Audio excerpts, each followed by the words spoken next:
हाय, मी अपर्णा पाटील. मी एक पॅरेंट आहे. माझ्या मुली Learnben institute of education and research या स्कूलमध्ये नर्सरीच्या क्लासमध्ये शिकत आहेत.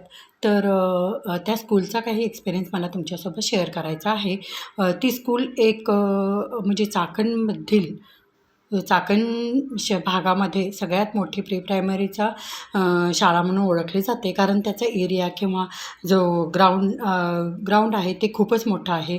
आणि तसंच पाहता ते निसर्गाच्या सानिध्यात आहे. तिथं आजूबाजूला झाडी, पक्षी, वेली, फुलं ह्या गोष्टी तिथं आहेत. त्यामुळं गेल्या मुलांना तो जो निसर्ग आवडतो, तिथली झाडी जी आवडतात त्याच्यामध्येच ते एकरूप होऊन जातात. त्यात त्यांचं महत्त्वाचा हा उद्देश होता की सगळ्यात महत्त्वाचं एक होतं की प्रॅक्टिकल एज्युकेशन देणं. प्रॅक्टिकल एज्युकेशन देणं, मुलांना न ओरडता, न मारता किंवा त्यांच्याकडून पाठांतर करून न घेता अभ्यास करून घेणे, त्यांची समजून घेण्याची कॅपॅसिटी काय आहे, त्यांची लेवल काय आहे, हे अंडरस्टँडिंग करून घेऊन त्यांना ते शिकवण्याचा प्रयत्न करतात. माझ्या मुलींचं जेव्हा ॲडमिशन घ्यायचं होतं तेव्हा एक विचार मनात आला की मला ह्या रेग्युलर स्कूलपेक्षा जरा वेगळी स्कूल हवी आहे. आणि त्या स्कूलमध्ये असं नाही पाहिजे की जे पहिल्यापासून जे चालत आलेलं आहे, म्हणजे सिलॅबस चाकोरीबद्ध प्रमाणातच झाला पाहिजे किंवा अति प्रेशर बर्डन देऊन मुलांच्याकडून जबरदस्तीनं होमवर्क करून घेणे, नाही केलं तर त्यांना पनिशमेंट करणे किंवा पाठांतरावर भर देणे आणि सिलॅबस कंप्लीट करायच्या नादामध्ये मुलांना कितपत समजलं याच्याकडे लक्ष न देणं, ह्या गोष्टी किंवा ही एज्युकेशन सिस्टीम मला नको होता. विचार करत असताच मला एक ॲडव्हर्टाईजमेंट दिसली, ती ह्या लर्नवेल एज्युकेशन इन्स्टिट्यूट एज्युकेशन रिसर्चची. तर तेव्हा त्याच्यावरती जो फोन नंबर होता, त्या फोन करून कॉल केल्यानंतर मला असं लक्षात आलं की जेव्हा मी मॅडमशी चर्चा केली तेव्हा मला लक्षात आलं की त्यांची जी टीचिंग मेथड आहे किंवा टीचिंग पॉलिसी आहे ती खूपच वेगळी आहे. कारण त्या स्वतः एक IT इंडस्ट्रीमध्ये जॉब करत होत्या आणि त्यांचं मन तिथं रमत नव्हतं. तर त्यांना एक शाळा काढायची होती. जेव्हा त्या स्कूलमध्ये त्यांच्या ज्या एज्युकेशनच्या ज्या पॉलिसी आहेत किंवा ज्या स्किल्स आहेत त्या मुलांच्यापर्यंत पोहोचवायच्या होत्या आणि मुलांना एक नवीन गोडी निर्माण व्हावी अभ्यासामध्ये किंवा शाळेबद्दल, यासाठी त्यांनी स्वतःची एक शाळा चालू केली. जेव्हा प्रॅक्टिकल एज्युकेशन दिले जाते तेव्हा मुलांना त्यांची कन्सेप्ट अगदी क्लिअर होते. कारण मॅम स्वतः त्या मुलांना बटरफ्लाय सायकल ही एका झाडावरती त्यांनी स्वतः तयार करून कॅटरपिलरपासून ते बटरफ्लाय होऊन कसं उडू लागतं याचं प्रॅक्टिकल त्यांनी प्रत्यक्षात मुलांना दिलं. किंवा इतर फळं जी आहेत तिथं आजूबाजूला जी फळांची झाडं आहे ते फुलापासून ते मोठं फळ होऊन त्याचं टेस्ट, कलर आणि नेचर किंवा त्याचं जे बाकीचं जे साईज आहे, शेप आहे, इथंपर्यंत सगळी मुलांना त्यांनी काय केलेली आहे, माहिती अगदी व्यवस्थित दिलेली आहे. त्यामुळे मुलांना काय होतं, प्रत्यक्षात जे प्रॅक्टिकल नॉलेज मिळतं तेव्हा ते पूर्णपणे अगदी व्यवस्थित लक्षात राहतं. कारण जेव्हा आपण एखादा पिक्चर पाहतो तेव्हा ती स्टोरी अगदी व्यवस्थित लक्षात राहते. ती स्टोरी जर कोणीतरी सांगितली तर ती तेवढी प्रभाव आपल्यावर करत नाही किंवा आपण ती तेवढी लक्षपूर्वक ऐकत नाही. त्यामुळे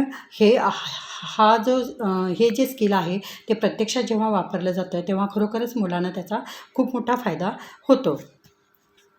निसर्गाच्या सान्निध्यामध्ये राहून त्यांना चार भिंतीच्या आतमध्ये जे शिक्षण दिलं जातं तेच बाहेर येऊन ते फ्रेश वातावरणामध्ये जेव्हा शिकू लागतात तेव्हा ते खूपच इंटरेस्ट घेऊन शिकू लागतात आणि त्यांच्यावर काहीही प्रेशर नसतं आणि त्यांच्यामध्ये जाणून घेण्याची क्युरिओसिटी खूपच वाढते आणि मग त्यांना आणखीन भरपूर असे प्रश्न पडत राहतात.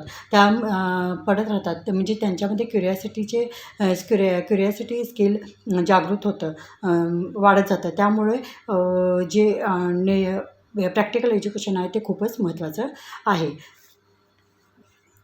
फिजिकल एज्युकेशनही दिलं जातं, त्यानुसार तिथं सोशल अवेअरनेस आहे, त्यांच्यामध्ये स्पिरिच्युअल गोष्टी करून घेतल्या जातात, पॅट्रियोटिक सॉन्ग किंवा ॲक्ट प्ले करून घेतला जातो आणि काही जे आपले नॅशनल फेस्टिवल आहेत, आपले कल्चरल फेस्टिवल आहेत, त्या सगळे फेस्टिवल त्यांची माहिती किंवा ते सेलिब्रेट करून ते का सेलिब्रेट करतात, कशा पद्धतीने सेलिब्रेट करतात, त्याच्यासाठी लागणारे टीचिंग एड्स किंवा मॉडेल्स किंवा इतर ज्या गोष्टी आहेत, स्टॅच्यू बनवणं, ग्रेटिंग बनवणं, आर्ट अँड क्राफ्टचं तर तोडच नाही आहे. कारण आर्ट अँड क्राफ्ट मध्ये त्यांनी इतक्या गोष्टी बनवून घेतलेल्या आहेत मुलांच्याकडून की मुलंही अगदी समरस होऊन केलेल्या आहेत आणि त्या खूप वाखाणण्याजोग्या गोष्टी त्यांनी केलेल्या आहेत. सुरुवातीला जेव्हा मुलं स्कूलमध्ये गेली तेव्हा त्यांनी जास्त ड्रॉइंग आणि कलरिंगवर जास्त भर दिला होता. ह्याच्यामागे एक सायंटिफिक आणि सायकॉलॉजिकल रिझन होतं, की जेव्हा नवीन मुलं असतात नर्सरीची, ती खूपच 3-4 वर्षाची असतात, तर त्यांच्या बोटामध्ये तेवढी स्ट्रेंथ नसते किंवा त्यांचे बोन्स तेवढे मजबूत नसतात. तर त्यांना त्याची रायटिंगची आवड निर्माण व्हावी यासाठी त्यांनी कलरिंग पासून सुरुवात केलेली आहे. आणि कलरिंगमध्ये काय होतं, वेगवेगळे शेप्स असतात किंवा जेव्हा फ्लावर्स वगैरे काढतो तेव्हा तिथं स्टँडिंग लाईन, स्लिपिंग लाईन अशा गोष्टी, बऱ्याचशा गोष्टी त्याच्यामध्ये येतात.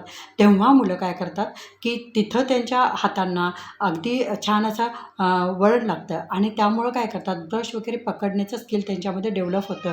मग तसंच ते हळूहळू ते काय करतात, पेन्सिल, पेन वगैरे पकडू लागतात आणि त्यामुळे त्यांचे हँडरायटिंग खूपच छान वळणदार, सुंदर बनतात.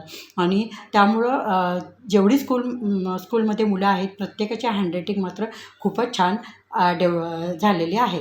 स्पिरिच्युअल नॉलेजमध्ये त्यांनी काय केलेलं आहे, भजन, कीर्तन, पसायदान, आणखीन बऱ्याचशा अशा गोष्टीतून त्यांनी टी व्हीवरती वगैरे दाखवून त्यांनी काय केलेलं आहे, मुलांना त्याची माहिती किंवा आपल्या कल्चरल गोष्टी ज्या आहेत त्याच्याबद्दलही त्यांना नॉलेज दिलेलं आहे.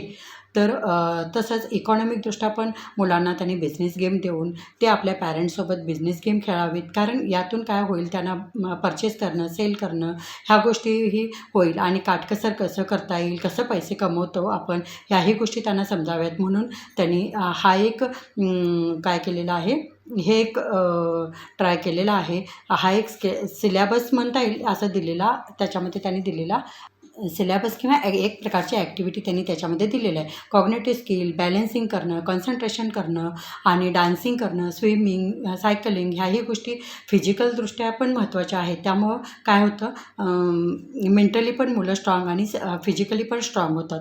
त्यामुळे ती स्कूल एकंदरीत पाहता ऑल ओव्हर सगळ्या स्किल डेव्हलप करण्यासाठी खूपच छान आहे.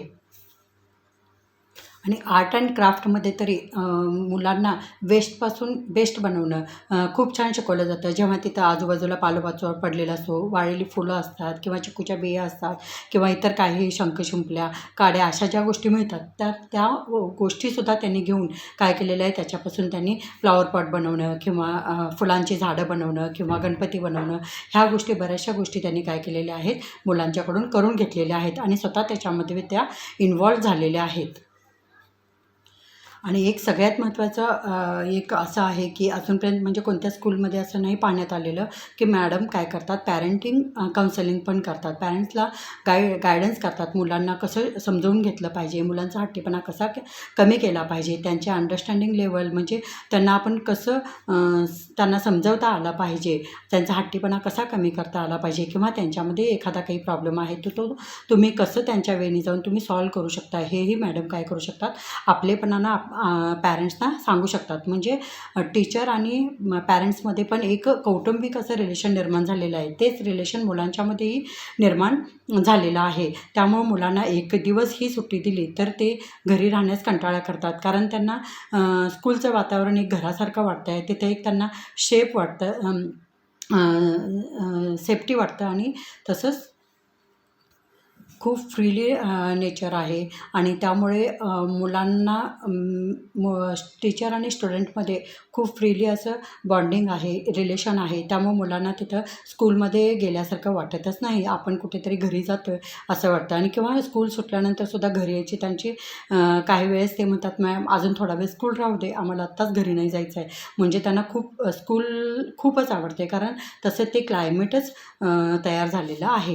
त्यामुळे या स्कूलमध्ये मी माझ्या मुलींना घालून एक चांगलाच डिसिजन घेतलेला आहे. आणि माझ्या मुली जरी प्री प्रायमरीला असल्या तरी त्यांचा पाया हा खूपच छान झालेला आहे आणि अगदी भक्कम झाले. आणि जर पायाच पक्का जर झाला असेल तर पिलर किंवा पुढची इमारत ही काय होऊ शकते, अगदी व्यवस्थित उभी राहू शकते आणि पुढे जाऊन त्यांना कोणताही अडथळा निर्माण होणार नाही. कारण त्यांच्या ज्या आता डाऊट्स आहेत, म्हणजे ज्या लहानपणी जे जिज्ञासू वृत्ती म्हणतो आपण, जे क्युरियासिटी असते, त्या क्युरियासिटीचे जे असते ते आत्ताच त्यांच्या शंकेचं निरसन केल्यामुळं त्यांना पुढे जाऊन असं जास्त त्रास घ्यावा लागणार नाही. त्यामुळं मी इथं जे आम्ही दोघांनी जो डिसिजन घेतला या स्कूलमध्ये ॲडमिशन घ्यायचा, तर मी त्याबद्दल आनंदी आहे. आणि तुम्हीही तुमच्या मुलांना या स्कूलमध्ये ॲडमिशन घेतला तर तुमच्या मुलांचं भवितव्यही उज्ज्वल आहे. त्यामुळं हा चान्स तुम्ही चुकवू नका.